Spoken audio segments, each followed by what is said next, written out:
My name's Chris Edmondson, and I am retired from being the Bishop of Bolton a couple of years ago, and now living in Bradford and an honorary assistant bishop in the Diocese of Leeds. I'm part of a number of bishops, over 20 of us, who along with our teams are working this weekend all over Northumberland as part of what's called the Pathways Mission, which was launched on Holy Island on Thursday afternoon by the Archbishop of York, Dr. John Sentanmu.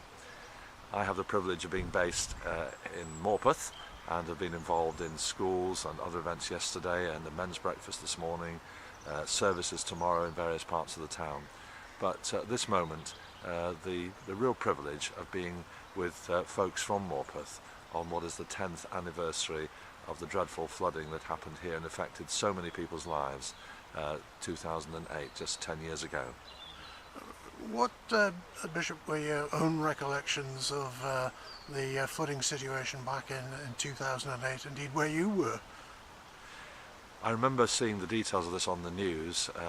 I had just moved from North Devon, from a place called Lee Abbey, to work in Manchester, and in fact very near Lee Abbey in 1952 were the Linton floods, where there was a terrible loss of life. So that made me, I think, even more aware when I heard the news about Morpeth, and then the following year Cockermouth, what a devastating effect it has on people's lives, not just practically in losing their homes for some people, but just the trauma of it, which I know often stays with people for a very long time. So my thoughts and prayers were very much with the people of Morpeth in those years. And I imagine for a lot of people in Morpeth, at that time the church would be extremely important.